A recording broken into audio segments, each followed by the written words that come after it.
እየመጣ ነው አይደል? የት ደረስክ?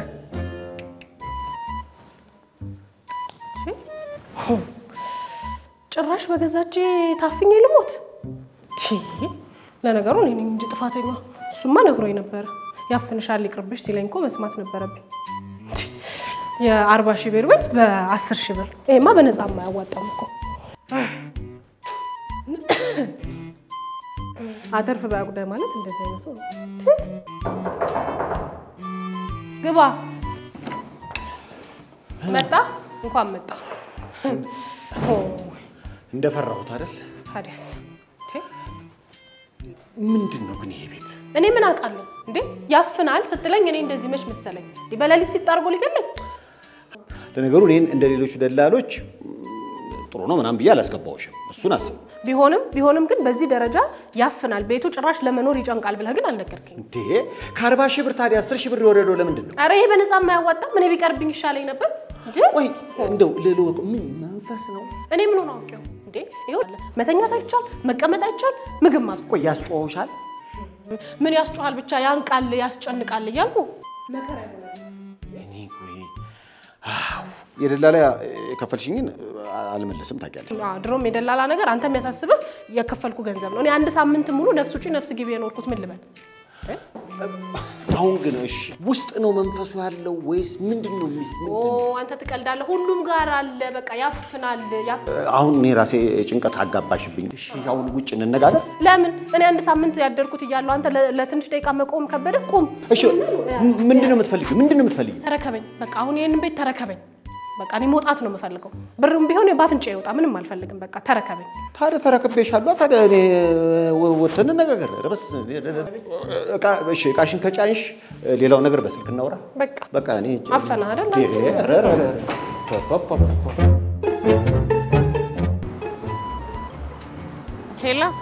ሄሎ ደላላው ነህ? አዎ ደላላው ነኝ። ቤት ፈልጌ ነበር። ቤት አለ የሚያፈን ይሆንልሽ ወይስ የማያፈን? ይሄን ያልኩሽ ለመሰለሽ አሁን 8ኛዋን ተከራይ ልክ ቤት ስረከብ የ40 ሺህ ብር ቤት በ10 ሺህ ብር። 10 ሺህ ግን ምን ዋጋ አለው? ሌሊት ይጨንቃል። የገቡት ሁሉ እያጓሩ ይወጣሉ። የተለያየ ነገር አለ። ጥናት ይፈልጋል። እንግዲህ በሳይንሱም በሃይማኖቱም ምን እንደሆነ አላወቅንም። ማየት እችላለሁ? ማየት ፈልጋለሁ።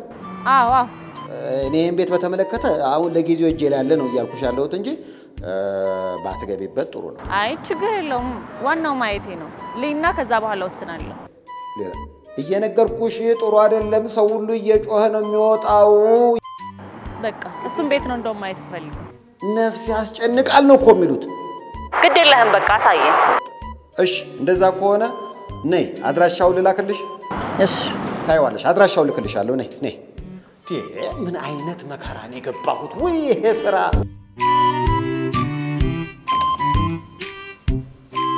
ነይ ግቢ። ቤቱ ይሄ ነው። እኔ እርግጠኛ ነኝ ይሄንን ነው በ10 ሺህ ብር? አዎ 10 ሺህ ብር ነው። ግን አሁን ምን አለ መሰለሽ መጨቃጨቅ አልፈልግም። አንቺ 8ኛዋ ተከራይ ነሽ። ራሱን ያጠፋ ሰው ካሁን በፊት ነበረበት መሰለኝ ወይ እኔ አላውቅም። ብቻ የገባ ሰው ሁሉ ይጮሃል። አፍነናል ነው የሚሉት። እኔን አድሬ አላየሁትም። ግን እንደ ደላላ ጥሩ ነው ብዬ አላስገባሽም። ያፍናል ነው የምትለኝ? ሌሊት ነው የሚደወለው። እንዲያፍነናል ያስጮነናል ምናምን ነው። የሆነ ጻረ መንፈስ ነገር አለበት። ስለዚህ ሌላ ቤት ላሳይሽ ወይ ነው ጥያቄ። አይ እስኪ በሩን ዝጋ። በሩን ዝጋው ማለት በሩን ዝጋው ማለት በሩን ዝጋው ነው።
አለ በጣም ትልቅ ነው ከጠበቅኩት በጣም ያው እኛ የምናመርተው የተለያዩ ፓውደር ኬሚካሎች እዚህ የምናመርተው እና እዚህ ውስጥ ያው ከሮ ማቴሪያል ጀምሮ ከርጠው ሮ ማቴሪያሎች ተቀብለን ሮ ማቴሪያል የምናደርቅበት ድራየር ነው። ይሄ ድራየር እስከ ትልቅ እስከ 400 እስከ 500 ዲግሪ ሴልሺየስ እያጋለ እርጥብ የሆነውን ሮ ማቴሪያላችንን ወደ ደረቅ ይቀይርልናል ማለት ነው። ከዚህ የወጣው ድራይ ማቴሪያል በዚህ ኮንቬየር ቤልት አልፎ ወደ እዛ የምታዩ ማበጠሪያ ይገባል ማለት ነው። ማበጠሪያው ሁለት ሜሽ አለው። ስለዚህ በሁለት ሳይዝ አርጎ በተለያየ አይነት ሜሽ ሳይዝ ወደ በኬት ኤሌቬተራችን ይከትልናል ማለት ነው። ያ በኬት የምታዩ በኬት ኤሌቬተራችን ደግሞ ያንን የተጠራቀመውን ድራይ ሳንድ ወደ ላይ ወስዶ ወደ ሳይሏችን ይከትልናል ማለት ነው።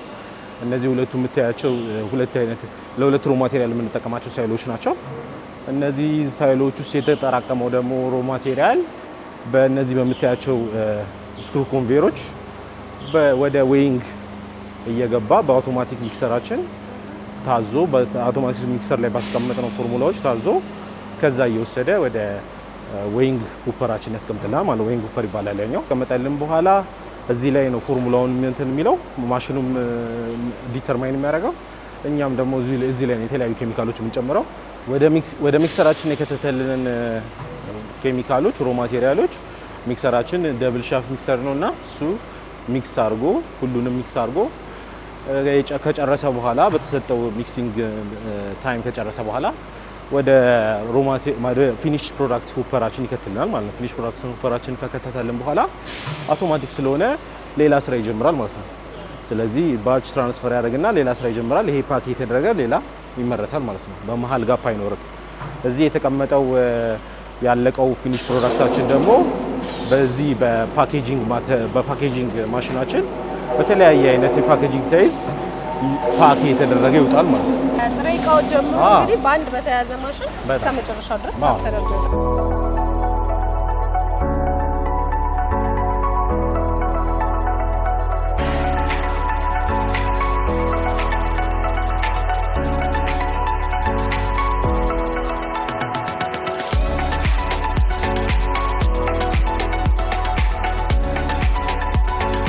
እንዳየሁት ከሆነ ዱቄት አይነት ኬሚካል ነው ያወጡትና ምንድነው ይሄ አገልግሎቱ? ይሄ ዳርማ አዲሲቭ ይባላል። ዳርማ አዲሲቭ ማለት ለተለያዩ የሴራሚክ አዲሲቭ የምንጠቀምበት ሴራሚክ ሲለጠፍ ሴራሚክ ማጣበቂያ አዲሲቭ። እዚህ ደግሞ ያው ፊኒሽ ፕሮዳክቶችን እናስቀምጥበትና ሊኩዊድ ሚክሲንግ ማሽናችን እዚህ ነው የምታገኘው። ፈሳሹ ማለት ነው። ፈሳሽ ሚክሲንግ ማሽን ዛጋራ የነው ፓውደሩ ዱቄቱ ነው ደግሞ ፈሳሹ። ሃይ ስፒድ ዲስፐርሲንግ ማሽኖች አሉ። የምንሰጠውን የተለያየ ሊኩዊዶች የኛ ምርቶች ሚክስ የሚያደርጉልን እነሱ ናቸውና በጣም ሃይ ስፒድ ናቸው እና ኤክስፕሎዥን ፕሩፍ ናቸው፣ ሴፍም ናቸው። የተለያዩ ኬሚካሎቻችንን እዚህ ላይ ነው የምናመጣው። እኛ ከዛ ሮ ማቴሪያል እናመጣለን። የተለያዩ ሮ ማቴሪያሎች እነዛ ሮ ማቴሪያሎች እዚህ ውስጥ ገብተው ከዛ በሚክሲንግ ታይም አላቸው እንደ ፓውደሩ እነሱ ሚክስ ተደርገው ፋይናል ፕሮዳክት ይቀዳና ይወጣል ማለት ነው። የተለየ የሚያደርጉት ነገር አለ መቀላቀል ነው ወይስ? የተለያዩ አይነት ኬሚካሎች አሉ። ከ8 እስከ 15 ድረስ ሊሄድ ይችላሉ ኬሚካሎች የሚገቡት። እነዛ ኬሚካሎች ግን ሚክስ የሚያደርግልን ሃይ ስፒድ ሚክሰር ያስፈልገናል እና ይሄ ማሽን ነው እንደዛ የሚያደርግልን።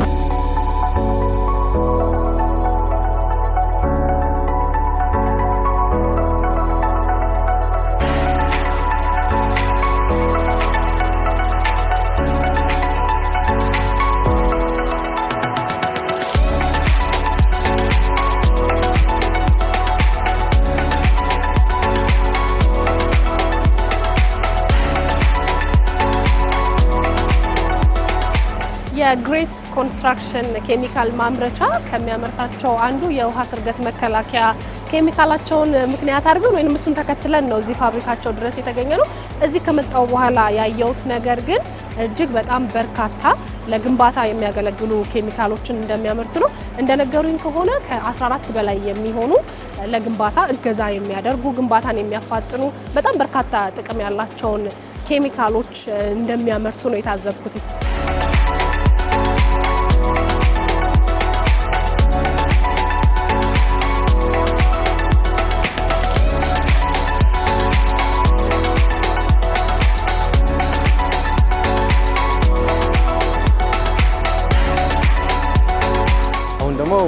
ኳሊቲ ኮንትሮል ቼክ የምናደርግበት ላቦራቶሪያችን እናሳይሽ።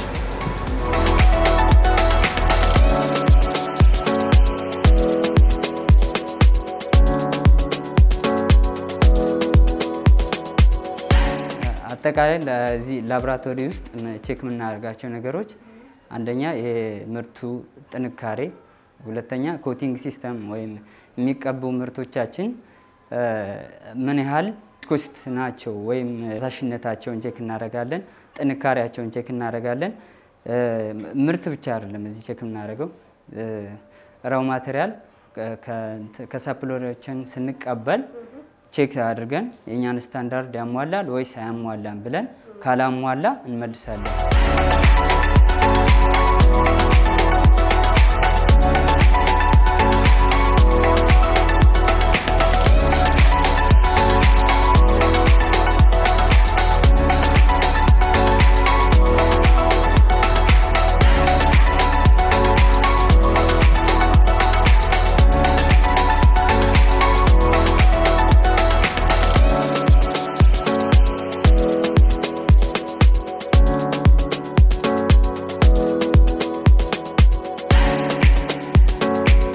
በዛሬው ታዲያስ አዲስ ቅኝታችን እንግዲህ ከከተማ ወጣ ብለን የግሬስ ኮንስትራክሽን ኬሚካልስ የሚያመርታቸው ዳርማ የኮንስትራክሽን ኬሚካሎች እንዴት ነው የሚሰሩት፣ አገልግሎታቸውስ ምን ይመስላል የሚለውን በተወሰነ መንገድ ለመቃኘት ለእናንተም ለማሳየት ሞክረናል። እንግዲህ በተለይ ደግሞ በግንባታው ላይ የተሰማራችሁ ሰዎች ቤተሰቦች ትሆናላችሁ፣ እንዲሁ ደግሞ በመኖሪያ ቤታችሁም የውሃ እጥረት ያስቸገራችሁ ሰዎች ለብዙዎቻችሁ መፍትሄ መሆን የሚችሉ የግንባታ ኬሚካሎች እዚህ ይገኛሉ። እንደምታዩት በጣም ሰፋ ባለ መንገድ ነው የሚያመርቱት። ከዚህም በላይ የማስፋፋት እቅድ እንዳላቸው ሰምቻለሁ። የዛሬው ታዲያስ አዲስ ቅኝታችን እዚህ ላይ አበቃ። ሰላም ነው።